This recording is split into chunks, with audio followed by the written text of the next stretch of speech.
Oh, hello. Good evening.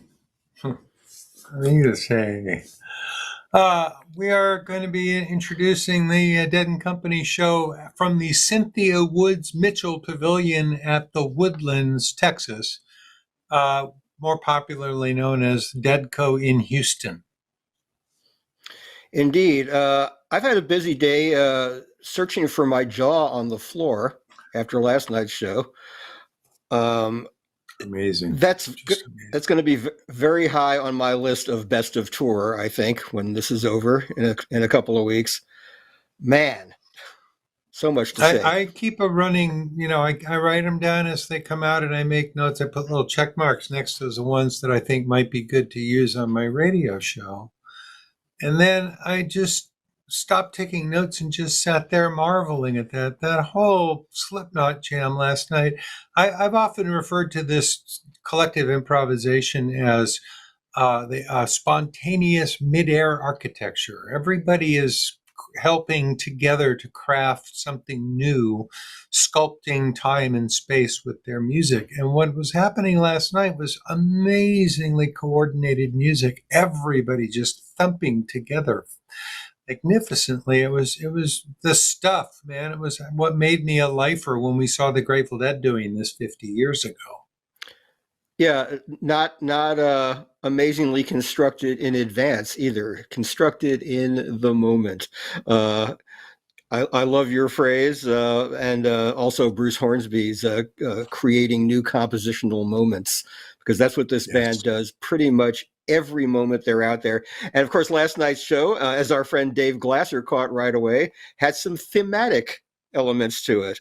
Appropriately, given some things that have been going on in Texas, I think.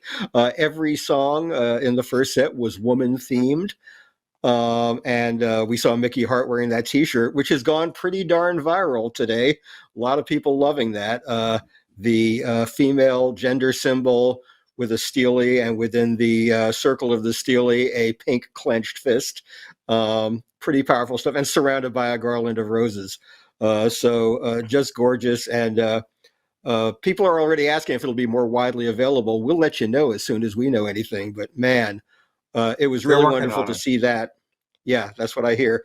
And the second set opened thematically with Deep Ellum Blues. For those who don't know, Deep Ellum is a famous African American neighborhood in Dallas, Texas, where they were last night. Noted in song and story. So that song comes right And out of there. And really, when you think about it in contrast to the theme of the first set, that was kind of a interesting little tweak to sort of go off in the other direction and do a really old song with really old morals in it. But Yes, that was, indeed. par for the course. But then from there, they just went absolutely crazy. We should interrupt our raving here to tell you that if you're That's right. watching this on YouTube or on Facebook Live, you're going to get a free preview of the first song of the first set from Houston tonight. And they put us out here because all we had to do is be more interesting than a card that said, please stay tuned. But they were hoping we could persuade you that the music is worth paying for. And that's what we're just here doing. And we don't have to make anything up, man. We are just genuinely blown away by what we've been hearing on this tour. So Nugsnet would like you to go over to livedead.co and look at what your options are for watching and listening to Dead and Company. Right. Not only do I think this music is worth paying for, but I'm feeling a little guilty about getting paid to talk about it. It's so good. I mean, if they passed a tip jar around, I would kick in. Believe me. Anyway, yeah, the band's playing at absolute peak. The creativity.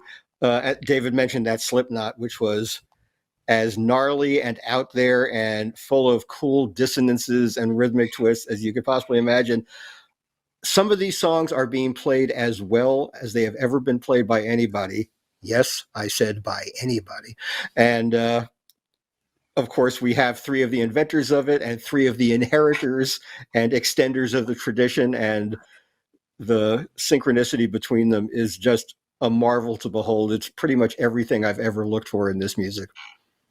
I'm pretty happy camper as well. I would also nominate Death Don't Have No Mercy from last night as particularly wonderful.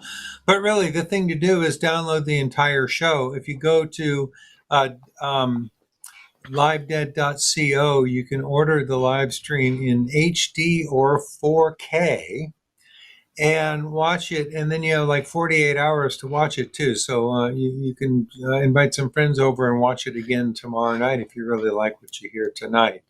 And then Right. there's also season packages where you can buy the whole season and then go back and watch the ones you might have Showtime. missed and stuff like It's that. showtime. Showtime, excellent. See The you at band is halftime on. with Rosie McGee. Well, yeah. Yes, again, here we go. In case you missed the first set, friends, the music never stopped into easy answers and back into the music never stopped. Dire Wolf, El Paso with Bobby on acoustic guitar, Road Jimmy, Jack Straw, and Mississippi Half Step with a beautiful cruise to a quiet ending there. So that's what you get if you sign up for set two of this thing. You can go back and watch set one after the show's over. Yeah. In the meantime, I'm Gary Lambert, and over there is David Gans. And this is a little thing they've been letting us do for this whole tour, to our great delight, called Dead Air with Lambert and Gans. It's our halftime show, and we get to talk to wonderful guests, and we'll be bringing one out in just a moment. And as ever, some of my favorite moments in that set provided by Jeff Clementi, and Jeff Clementi interacting with John Mayer. And yeah, as you mentioned, that little soft landing on Mississippi Hefsta with John just playing some gorgeously bluesy guitar there was exquisite. I don't want to get all poetic and shit, but I have been just really knocked out by the quality of John Mayer's guitar playing on this tour. He's using the whammy bar, a tone bending device, a mechanical tone bending device in really fabulous ways. And he's bending like entire chords. I've seen Richard Thompson do that in mind blowing ways. And what he's doing here is just really, really, it just strikes me as really unique and a really, really nice approach to playing in this. And with, he's surrounded by these amazing musicians. So it's all just coming up just beautiful to my ear. Yeah, the whammy bar, of course, it summons to mind, old surf records and stuff like that, and has been used quite a bit in rock for kind of pyrotechnic effect. And here John is using it really to serve the context and tell the stories, and that's the first thing I look for in an instrumentalist, is to provide an extension to the lyrics and the text of the song. So mission accomplished in that case, for sure. I'm married to a painter, and it makes me think of looking up close at the paintings of Claude Monet, these beautiful brushstrokes that are full of color inside them and stuff. So he's using 2 and 3 notes to play these textures and melodies, and it's just really, really lovely. Hey, we should bring our guest in and talk with her ASAP. We've got some time to kill here before the second set. Well, maybe we should talk about livedead.co first. Gary, what do you think? Yeah, real quickly, we've filled you in on that quite a bit already, so you probably know the drill. But if you are watching this on the free preview, you can avail yourself of this. You can avail yourself of the whole tour, or just individual shows, pick and choose, grab them a la carte by going to livedead.co. If you came in the middle of a show, you can go back and watch it and have 48 hours to watch it over and over again. You can go back and see previous shows on the tour that you haven't maybe seen yet. And I'll tell you, I love being at live shows, but this certainly has its advantages in terms of a little less wear and tear on these old bones, but also getting to enjoy the music in such detail and in such an undistracted way, and see the visual components of the music, the musicians interacting, the hands on the strings, the sticks on the skin, and all that stuff. So, and of course, the crew that's bringing this to you visually and orally is doing such a fantastic job. So do go to livedead.co, find out how you can check this out. And also, nugs.net has the full archive of Dead & Company going back, I think, to their first full year of touring, which was 2016. So you can download choice recordings of shows or have them available for streaming, and also avail yourself to Nugsnet's great library of many, many other artists. Pearl Jam, Bruce Springsteen, Wilco. A lot of your favorites are in there, and it's really a fantastic resource. So thanks to nugs.net, both for letting us be here and for providing this wonderful music. And now let's bring in our fabulous guest. All right. Well, Rosie McGee was, she went to like the second or third acid test out at Muir Beach and wound up becoming a member of the tribe almost instantaneously that night. And she's been documenting all of this with a camera for all of these decades. And she's working on a new book, a coffee table book of all of her Grateful Dead photos. And we're going to have a little visual sample of that in a few minutes. But please say hello to Rosie McGee. Hi there. I'm really happy to be here. I haven't seen you guys in a long time.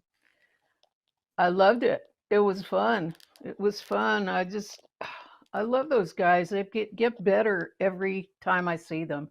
I don't see all of the shows, but every time I do see them. I've only seen them live one time when they came to Portland, which is where I live. But boy, I like that. Jack Straw and Dire Wolf were my favorites on that set. And like you said, the instrumental interplay, I just love it. Those guys are great. Wonderful. Keeping the legacy alive.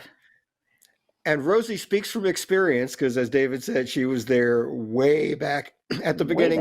Not just documenting with a camera, but you can see a considerable amount of Rosie dancing on stage with the Grateful Dead over the years as well. This is true. This was back when concert security was an unknown quantity at that time, and people, well, friends of the band, of course, had access to the stage, but there were all kinds of people behind the amps watching the show from there, and people like Rosie, who could not resist the impulse to dance, and I can certainly sympathize, would get right up there and you'd see him on stage dancing. It was a wonderful component of the shows back in the day, wasn't it? It was an amazing experience for me. Like you said, I couldn't help myself. I was compelled. I mean, who wouldn't, to go out there and be in that circle of magic, like right there. And I did it for years. And I was very, very lucky that they let me do that. They had a few rules, like don't trip on anything, don't block our view of each other. And other than that, it was go for it. And right. Now, I really we should also appreciated mention that you published a wonderful memoir called Dancing with the Dead, which has lots of photos in it, and also your personal story, which I found fascinating. So I would recommend that highly to people in the audience who might not have heard of Rosie McGee before. There she is, dancing on the stage. Yep. Always handy to have a visual aid. It's photos and stories of her time. Just that being one of the people busted when they came to 710 Ashbury and busted the house, that story alone is worth the price of admission. That's right. Yeah, I think many of you have probably seen that photo many times of I'm handcuffed to Bobby coming down the steps at 710, on my way to jail.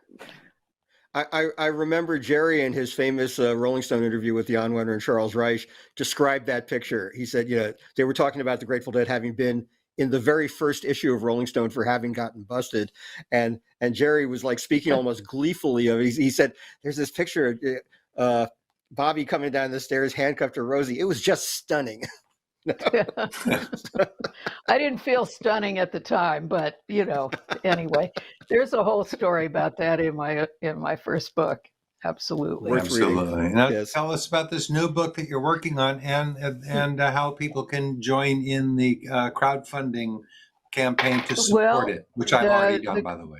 Yeah, the new book, I've been spending 6 months going through every single photo that I ever took of those guys. And this is over a 25-year period. There were big gaps, where I went off and did other things. But I ended up with over 350 first cut, and then I kept adding to it. And there's almost 400 photos that made the cut to be in the book, which is a lot. But I don't want to ever go back and look at those archives again. I wanted to look at every single picture, and say, okay, I'm done. But anyway, it's going to be a full color hardbound coffee table book, and it's going to be beautiful. I'm working with a book designer that's designed this gorgeous templates to put the photos in the pages, and you'll see when you get the book. And like you said, the book will only be available this time for the first printing to people who are backers of my Kickstarter. It's going to be a first printing Kickstarter only. So very good. You did a very smart thing in setting up your campaign. I signed up to buy 2 copies of the book, which is a better pledge level than just buying one. And it's a really smart thing, because then I'll have a second signed copy from the Kickstarter that I can use as a gift in the future. As a gift. I thought, I agonized, me, David, I'm just, methodical, and I agonized over what are people going to want? How much should I charge? Blah, blah, blah. And I came up with that, that people are going to want to gift other people. So one of the, what they call rewards, which is you pledge to the Kickstarter and you get a reward when the book is finally published. Right, and there's different levels, but the third level down, the very first level that has a book, is $59 for a unsigned book. And then it goes up from there. Some of them I added on prints. You can get the book and prints and so forth. But just go to Kickstarter.com, put in my name in the search, and it's got more information than you probably want to know about the whole thing. And you can also, if you just do a Google image search and Rosie McGee's name, you'll find an amazing collection of photos of hers that are already out there in the world. And it's not it's not concert stuff. It's, in fact, there's not nearly very much concert stuff, really. It's mostly like offstage family stuff, right? Well, Traveling with the band and all? call them, when I was doing my first book, which has 200 photos in it, I came to realize that I thought of myself as a documentary photographer, that I was just I started documenting my life with a camera when I was 12. I just took pictures of everything. And lucky me, I ended up being with the Grateful Dead in the 60s. And then I had a camera, so I was documenting that. And then when I sat down and looked through my pictures for the first book, I realized almost all of the photos are of one or two people, unless it's like the whole group, which is a few pictures. But they're really intimate portraits. They're not so much, there's concert. I was never a concert photographer, although I did take pictures of concerts. But you'll see there'll be, going through, when we show the video that'll show some photos, you'll see, for example, looking through Bob's guitar neck to Jerry, and it's framing Jerry, and it's a picture of Jerry, even though there's all this other stuff going on. And a lot of the photos are like that. So, hey, why don't we take a look at this little slideshow you sent us? We have a 3-minute roundup of Rosie's images I almost forgot about. Okay. When it starts out, what you see first is the beautiful cover that's been designed for my book. And then it's just a 3-minute show that is a sampler that goes through the years that are in the book. And it starts with one of the first pictures I ever took of them, which is at Troopers Hall, March 25th, 1966. And it ends with the last set of pictures that I took, which was at Shoreline between May 10th and 12th of 1991. So it's just a sampler, and it's chronological, and just enjoy it. And then we can talk about it when we get back. Let's see it.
Let's give a shout out to Justin John from the Garcia Birthday Band for that lovely soundtrack.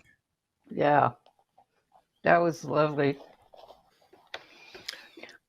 So what do you want to Rosie, know?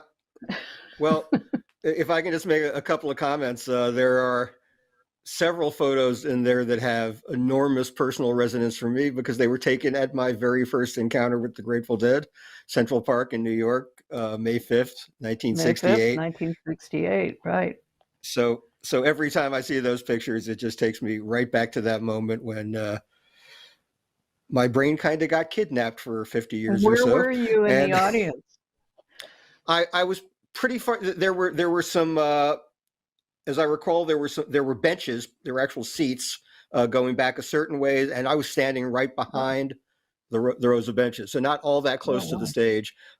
I've looked for myself in the crowd in every known shot of that concert, and never found myself. But that shot of Jerry with his back to the audience, playing that beautiful gold top Les Paul.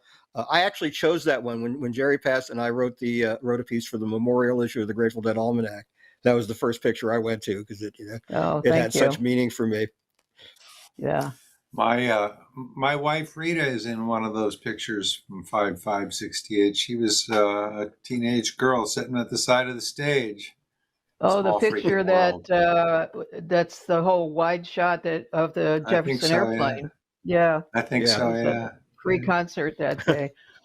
Yeah. I look at every time I look at something like that, it's like watching my life flash before my eyes a little bit. Right. But this book has been a dream of mine for a long, long time. And even when I was doing the first book, it was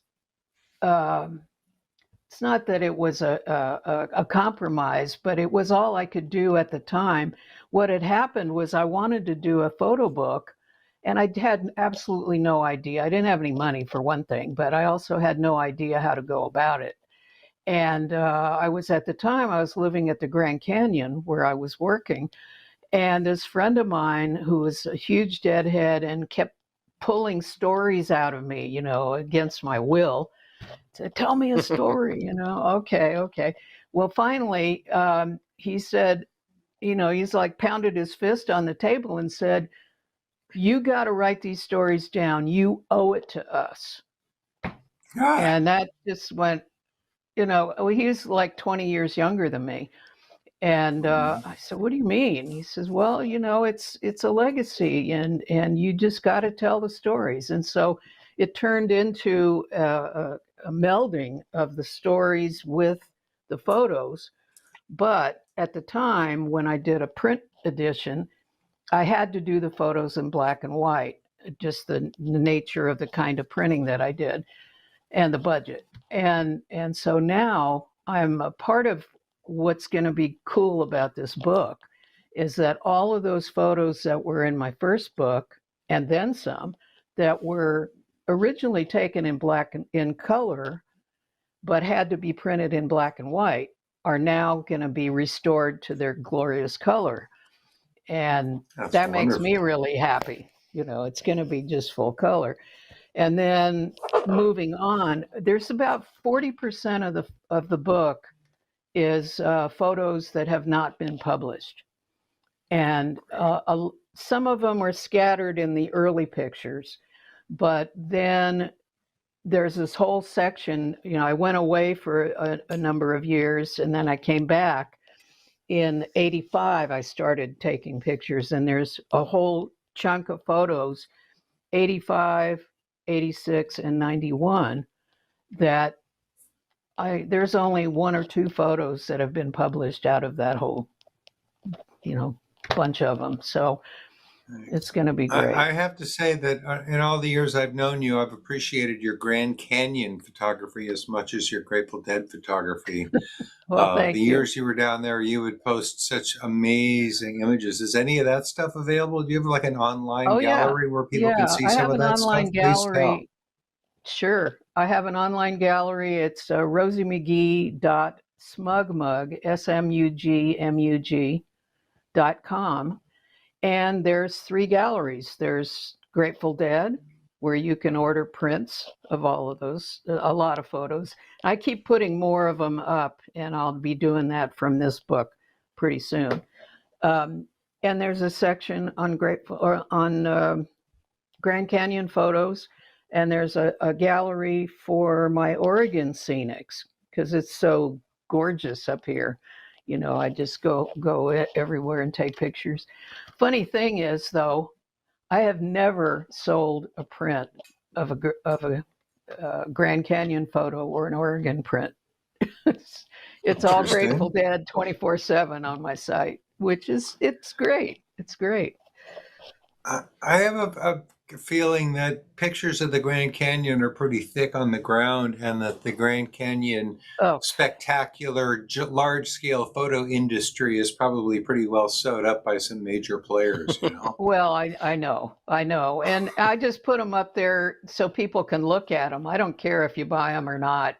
You know, they're just up there. And I spent 7 years working at the Grand Canyon and living there. And that was as much of a privilege as the years that I spent with the Grateful Dead, to be, you know, to see it every single day, and to be able to, I was never much of a hiker or anything, but yeah. Right. I remember you wonderful. posted some photos of the mule drivers and talked about spending time with them and getting they to know were them my a little bit. buddies. You know, it's kind of weird. There's a connection to rock and roll in that, which is very obscure, but you know, I'm obscure sometimes. And that is that the mule wranglers were the people that I got along with the best out of all of the employees at the Canyon, because they were just like roadies. You know, I mean, I always got along with the crew like really well. And I fell in with the mule wranglers, and it felt the same. You know, they're rough and tumble and they swear and they whatever, you know, but hearts of gold, and would do anything for me. I mean, every time I moved 6 times while I lived at the Canyon. And that just, you know, company housing, you go up as you get a better job. And it was always the cowboys. Oh, tell us when to be there and we'll be there. And they'd come with their pickups and it's done. So anyway, Fantastic. Yeah. Fabulous. Hey, Rosie, Say more. one thing I wanted to say was, yeah, I didn't get to know you till pretty late in the game, maybe the 90s, maybe even post Grateful Dead, early 2000s, you know, in there. And it's given me special pleasure to go back over the incredible wealth of Grateful Dead photos, you know, and they were associated with some really iconic photographers, Jim Marshall and Herbie Green and Gene Anthony and Baron Woolman documented them. And I've been so delighted to find that so many of my favorite Grateful Dead pictures are by you. You know, well, thank you. Of course, the Central Park one, and one that I noticed in the slideshow was, I guess, an outtake from the session for the gatefold photo of Live Dead, which has always been a favorite of mine. Yeah, there's a, you know, with Jerry wearing that. There's a little chapter. It's a very small chapter because there's not a lot of photos, but I have a chapter on the Live Dead outtakes, and then I show the actual one that was used. What they did was I sent a color slide down to Warner Brothers, and they turned it into black and white for the album for whatever reason. Right. And then they never sent the slide back. So I don't have the color slide or the color version of it, but I have all these outtakes.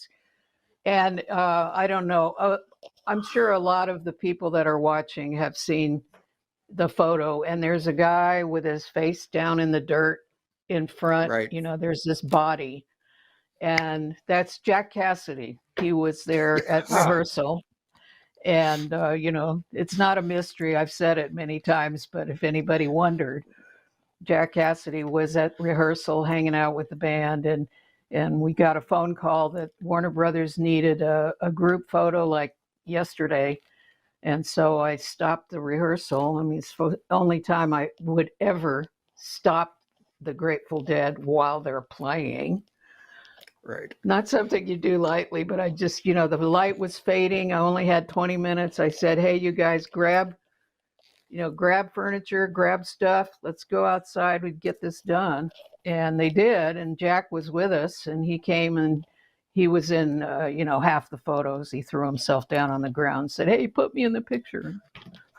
That little mystery made that photo in so many ways, because I didn't find out the identity until I knew you years later. And people said, "Oh, maybe it's Bear, maybe it's one of the roadies." And hearing it was Jack was just delightful. One of the other little arcane details of that shirt that I personally love is the Mr. Natural T-shirt that Jerry is wearing was silk screened and given to him as a gift by my best friend from high school, backstage at the pavilion at Flushing Meadow. So when we opened Live Dead and saw Mr. Natural on Jerry, we just, we threw a little party.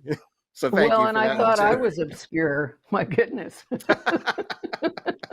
That's very cool. Hey, we're sort of beginning to think about the possibility of getting on with set 2 of the Dead and Company show. So I need to remind you that if you're watching this free preview right now on YouTube or Facebook, Nugsnet they're going to show you the beginning of the second set, but they'd really like you to go pay a visit to livedead.co and look at your options for buying the stream in HD or 4K, or also buying the audio feeds.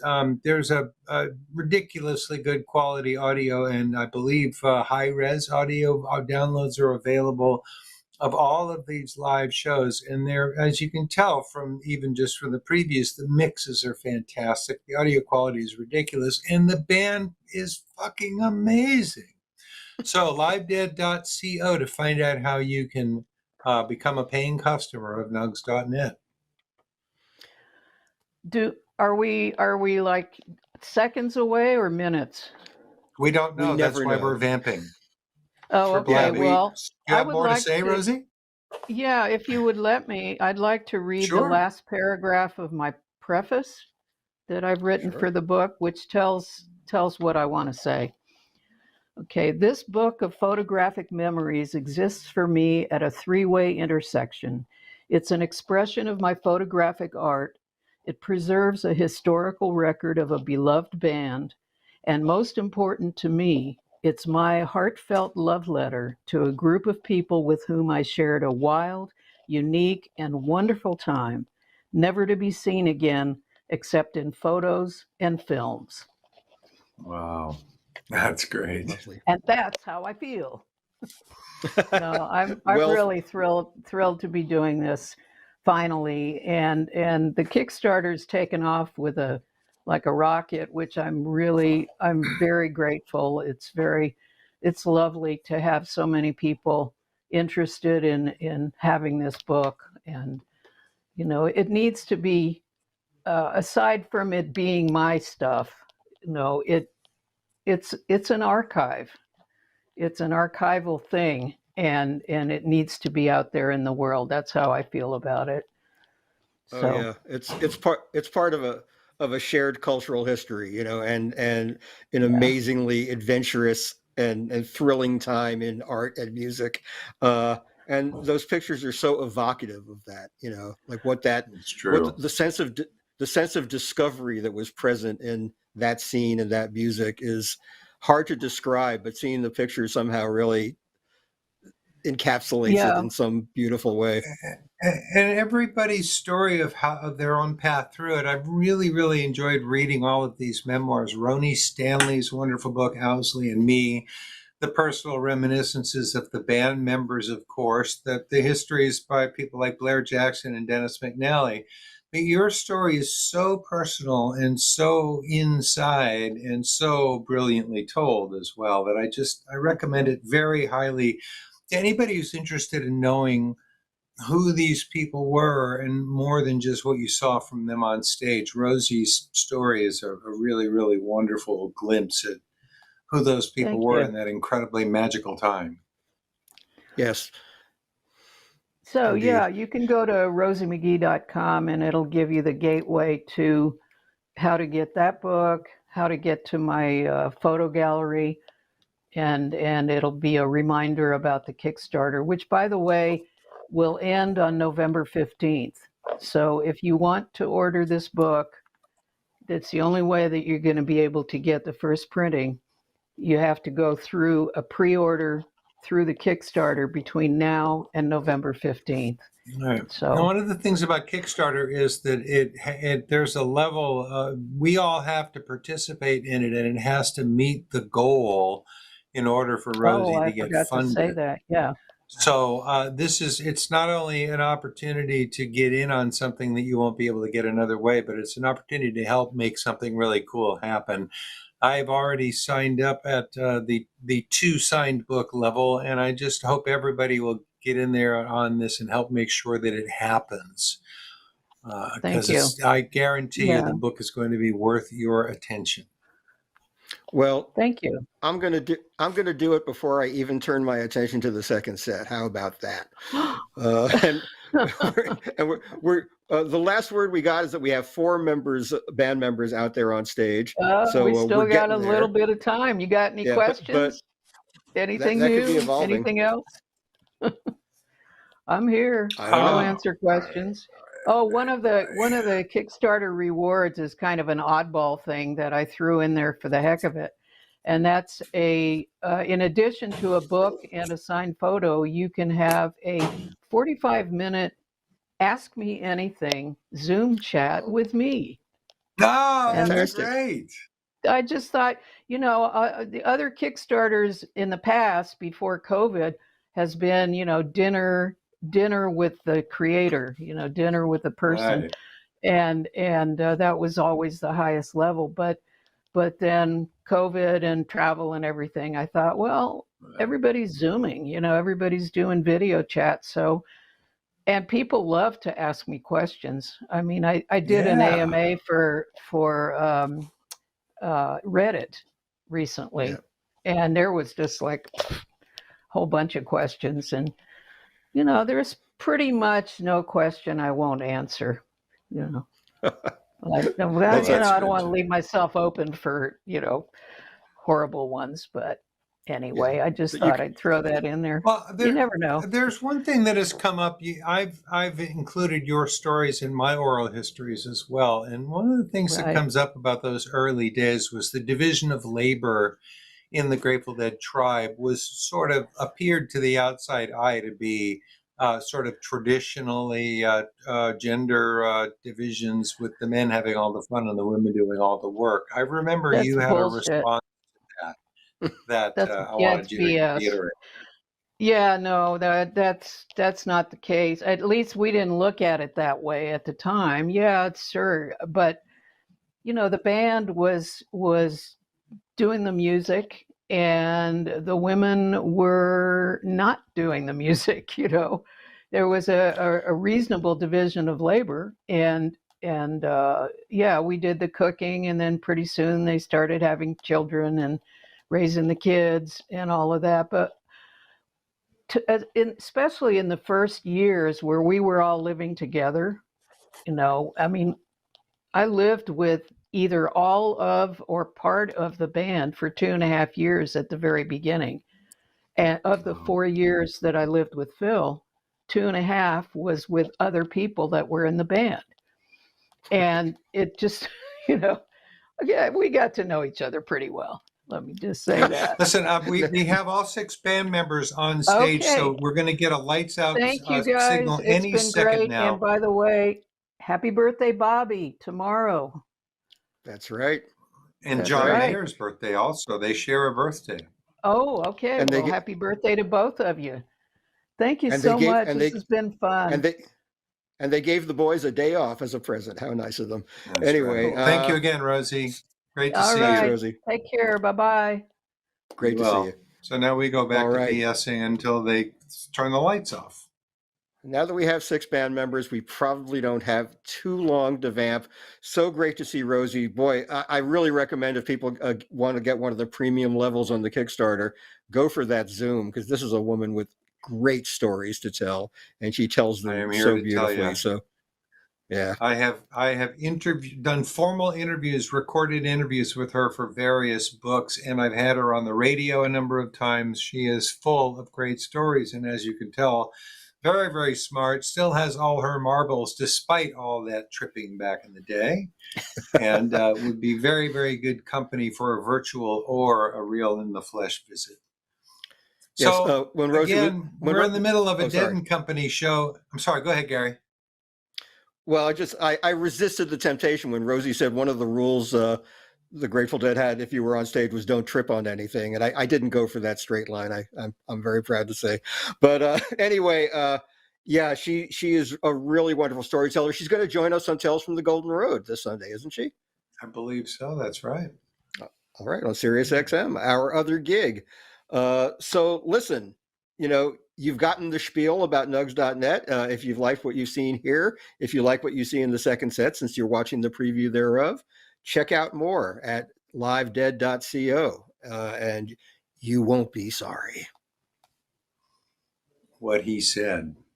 And there's also, I don't think we mentioned earlier that Nugsnet has teamed up with SiriusXM to create a particular subscription on SiriusXM that gives you access to large swaths of the nugs.net library. So that's another permutation of all this stuff. Lights are out. Enjoy, people.